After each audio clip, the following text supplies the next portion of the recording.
Did Meghan Markle really face a smear campaign? Or is there a much darker truth behind the accusations of bullying that have rocked the royal family? What if everything we've been told is just the tip of the iceberg? Picture this, a secret email leaked to the media just days before a bombshell interview that shook the world. Allegations of Meghan bullying staff, driving loyal workers out of the palace. It sounds like a scandal straight out of a royal drama. But this is reality. Today, we're diving deep into the controversy that refuses to die down. What happened behind closed doors at Kensington Palace? Was Meghan really the victim? Or is there more to the story than anyone wants to admit? In this video, we'll dissect the leaked emails, the royal fallout, and what really went down between Meghan, Harry, and the rest of the royal family. Stick around to find out the shocking truths that are still being kept under wraps. Before we get into it, hit that like button, subscribe, and share your thoughts in the comments below. Let's unravel this mystery together. What if I told you that one email, sent quietly behind the scenes, triggered a chain of events that would unravel a royal marriage and tarnish a public figure's reputation? It's hard to imagine that something as simple as an email could lead to the kind of media frenzy we've witnessed. But in the case of Meghan Markle, it did. In 2018, Jason Nauf, a former communications secretary to the Duke and Duchess of Sussex, sent an email that would forever change the public perception of Meghan. The email, addressed to Prince William's private secretary, Simon Case, was a formal complaint about Meghan's behavior towards her staff. Knauf, deeply concerned by what he saw as unacceptable behavior, claimed Meghan had bullied two personal assistants out of the household, creating an environment of fear and anxiety. He spoke of specific incidents where Meghan was alleged to have undermined the confidence of one employee and exhibited persistent hostility toward others. Now, you may be wondering, why should we care about one leaked email? After all, this kind of thing happens in workplaces all over the world. But this wasn't just any workplace. This was the royal household, a place known for its history, its prestige, and the unwavering control it holds over its public image. For an email like this to even surface shows just how serious the situation must have been. And when the leak happened, just days before Meghan and Harry's infamous interview with Oprah Winfrey, the timing couldn't have been more devastating. But here's the twist. While Meghan and Harry have vehemently denied the bullying allegations, the truth remains shrouded in mystery. The palace conducted an internal investigation, but the findings were never made public. Why? Was the investigation truly thorough? Or was it swept under the rug to protect the royal family's image? If Meghan was truly innocent, wouldn't she have demanded the release of the report to clear her name? After all, Meghan has never shied away from the spotlight when it serves her narrative. Let's think back to history for a moment. We've seen royal scandals before, haven't we? Princess Diana's tumultuous relationship with the media and her constant struggles within the royal family come to mind. Diana, too, was vilified by the press and accused of behavior that some say led to her tragic demise. But there's one key difference here. Diana fought back. She confronted the media head-on and publicly called out the palace. Meghan, on the other hand, has chosen a quieter approach. She claims to be a victim of a malicious smear campaign. But her silence on key issues, like the results of the internal investigation, only fuels speculation. Now, let's look at the broader picture. Meghan and Harry's departure from the royal family, often referred to as Megxit, was filled with drama. But it was also a strategic move. Was it a true escape from the pressures of royal life, or was it part of a carefully calculated plan to create their own brand, one built on the idea of victimhood? Many believe that Harry and Meghan's exit was not just about stepping away from royal duties, but about positioning themselves as martyrs in the eyes of the public. And when you look at how they've used their story to promote their charitable work, it's hard to ignore the fact that the narrative of being attacked by the institution has served them well in the media. But let's pause here. What do you think? Are these just tactics of a couple trying to protect themselves in the public eye? Or is there genuine wrongdoing here that is being covered up by the palace? The fact that Meghan hasn't pursued legal action against the media outlets who published these accusations is telling. Don't you think? Why wouldn't she clear her name if she truly had nothing to hide? In a world where public figures often fight tooth and nail to defend their reputation, Meghan's silence has only made the accusations seem more real to many. And the public's response has been mixed. Some still see Meghan as the victim, manipulated by the royal system, while others view her as someone who used the royal spotlight for personal gain and is now crying foul when the consequences of her actions catch up. There's no simple answer here, and that's why this story remains so compelling. It's not just about one email or one allegation of bullying. It's about a larger, more complex narrative, one that involves power, privilege, and the lengths people will go to protect their image. Meghan's role in this drama isn't just that of the wronged party. She's also an active participant in the shaping of her own story. And as we delve deeper into her actions and their aftermath, we have to ask ourselves, who is really behind the mask? When Harry and Meghan decided to step back from their royal duties, it wasn't just a personal decision, it was a public declaration of independence. They left behind the grandeur of royal life, the titles, and the privileges that come with being part of the British royal family. But what led to this drastic step? Was it really just about finding freedom? Or was it a direct result of mounting tensions and unresolved conflicts within the family? Many royal watchers have pointed to the friction between Harry and his older brother, Prince William, as the driving force behind the couple's departure. The relationship between Harry and William has always been scrutinized by the media, with much of the attention focused on the apparent differences in their personalities and priorities. But things seem to have taken a darker turn in recent years. In 2019, it became clear that tensions between the two brothers had reached a breaking point. Harry and Meghan, already feeling the weight of their roles as senior royals, had reportedly felt sidelined by the rest of the family, particularly by William and Kate. They began to distance themselves from the royal circle, a move that only seemed to fuel the growing divide.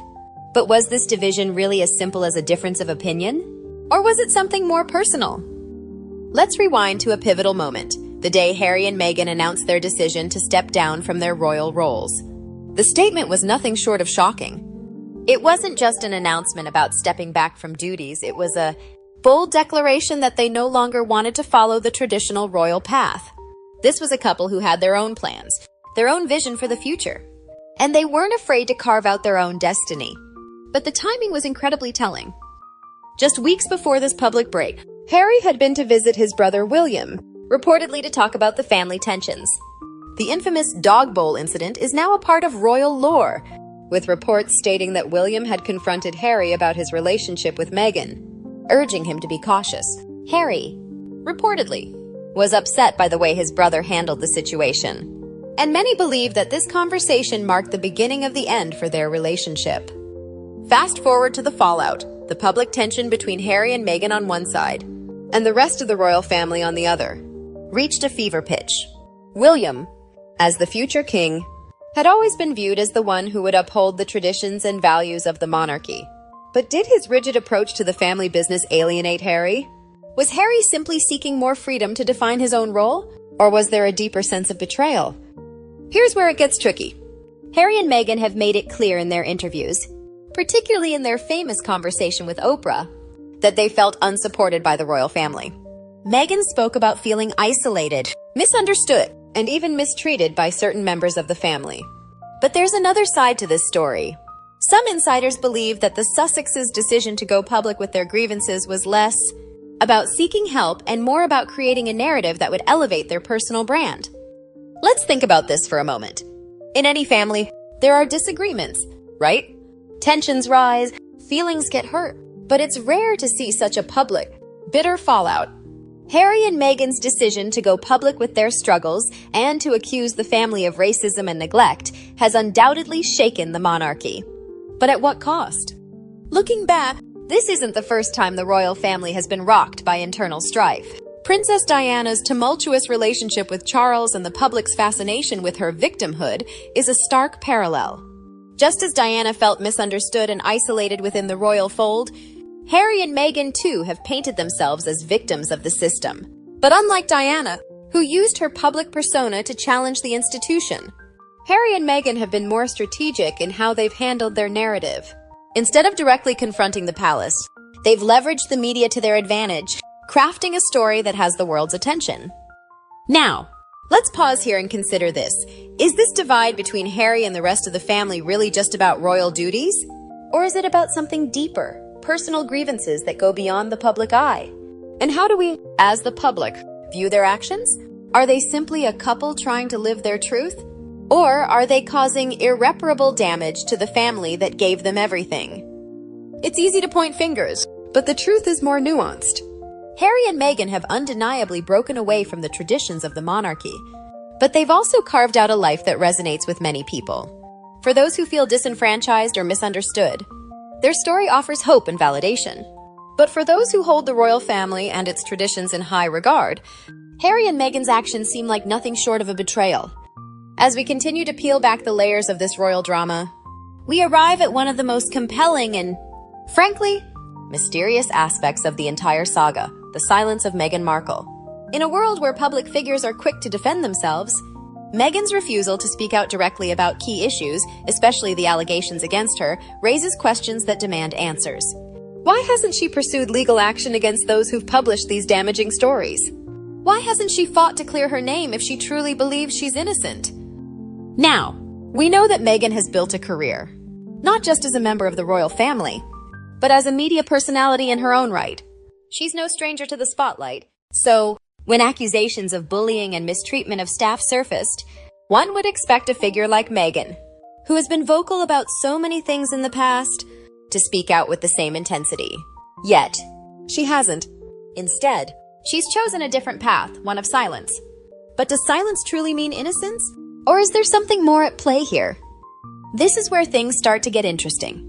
In their famous interview with Oprah Winfrey, Meghan and Harry opened up about their struggles with the royal family. But they did so on their own terms. Meghan spoke about feeling isolated and misunderstood, and while many sympathized with her, others were left questioning the lack of concrete proof behind her claims. After all, if the palace had truly wronged her, why wouldn't she demand transparency, demand that the results of the bullying investigation be made public? The palace, in all its years of tradition and secrecy, is no stranger to scandal. But in the case of Meghan Markle, something is different. We have seen members of the royal family weather storms before, yet they have never been so publicly dissected.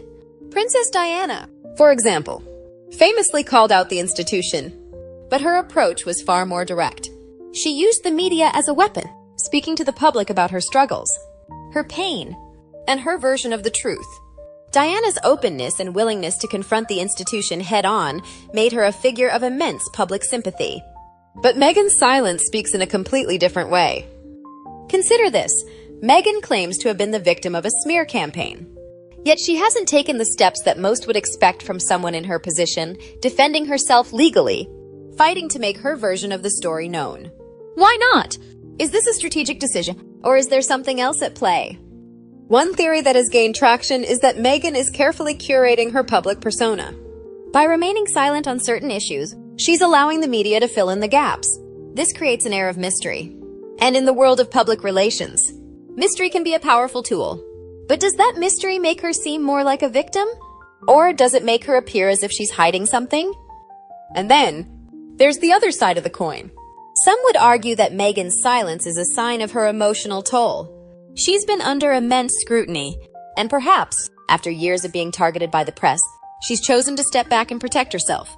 But in a family where duty and transparency are so deeply ingrained, can silence truly be an effective form of self-defense? The royal family has always operated in the public eye, and silence from its members can often speak volumes. In this case, it seems to only add fuel to the fire. Let's take a moment to consider the historical implications of silence in the royal family. The monarchy, while shrouded in secrecy, has always been known for its ability to weather public storms. But the modern era is different, isn't it? The rise of social media and the 24-hour news cycle means that nothing stays hidden for long. And in this new world, silence isn't always golden. It can be viewed as complicity, as a refusal to engage with the public. And in Meghan's case, it's left many wondering what she's really hiding. Harry, too, has remained largely silent on certain aspects of their story, especially in regard to the bullying claims. Some might argue that his silence is a form of solidarity with Meghan, protecting her from further scrutiny. But what does that say about their relationship with the rest of the royal family? Is it a sign of loyalty, or does it indicate a deeper divide, one that perhaps isn't as easy to mend as they would like the public to believe? Let's not forget the media's role in all of this. The press has painted Meghan as both a victim and a villain, depending on the outlet. One day, she's being portrayed as a princess in distress. The next, she's accused of destroying the royal family from within. The media is a powerful force, and it's clear that Meghan knows how to use it. But the question remains, is her silence a strategic move, or is it the result of feeling helpless in the face of such overwhelming criticism? As we sit here, dissecting every move Meghan and Harry make, it's important to remember that this is not just about two people in a marriage. This is about an institution that has been around for centuries. One that is deeply rooted in tradition, duty, and image.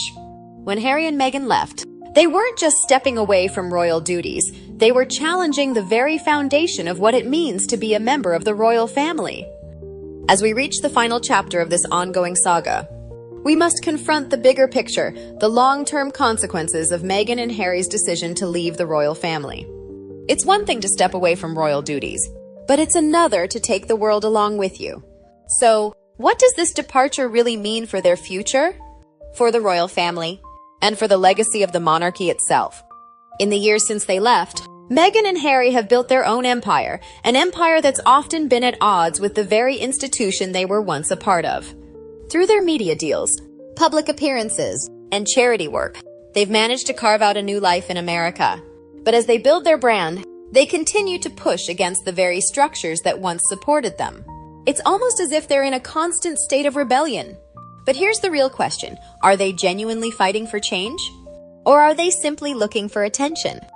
Let's take a moment to think about the repercussions of their exit from the royal family. This wasn't just a quiet retreat into private life. It was a seismic shift, one that many argue it wasn't prepared for. But here's the issue. By stepping away and creating their own narrative, Meghan and Harry have potentially weakened the monarchy in the eyes of the public. Historically, the royal family has always been a symbol of stability, continuity, and duty.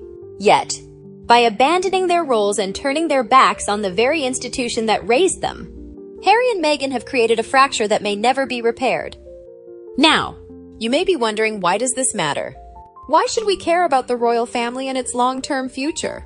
The truth is, the royal family isn't just a group of individuals, it's an institution that represents Britain and its history. The monarchy plays a crucial role in national identity, in the country's sense of unity, and in its global image. When members of the royal family step away, it doesn't just affect them, it affects the very fabric of British society. And while many have applauded Meghan and Harry for breaking away and living life on their own terms, others see this as a dangerous undermining of an institution that has endured for centuries. Let's not forget that this isn't the first time the royal family has faced challenges.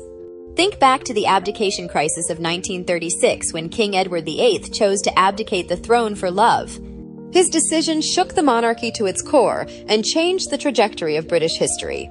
The difference, however, is that Edward's abdication was a deeply personal decision, and he didn't try to rewrite the rules of the monarchy. Meghan and Harry's departure, on the other hand, feels like more than just a personal choice.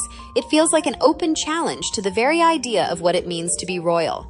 And this leaves us questioning, can the monarchy survive if it continues to face such public divisions? On the flip side, some would argue that Meghan and Harry's exit has allowed them to become voices of a new generation, one that values personal freedom and authenticity over duty and tradition. We also have to consider the media landscape. Meghan and Harry are no strangers to the press, and in many ways, the media has been both a blessing and a curse for them.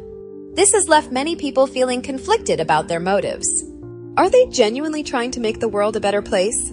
Or are they simply capitalizing on their royal status for financial gain? It's also important to recognize the impact on their children. Archie and Lilibet, the children of Harry and Meghan, will grow up in a very different world from their royal cousins.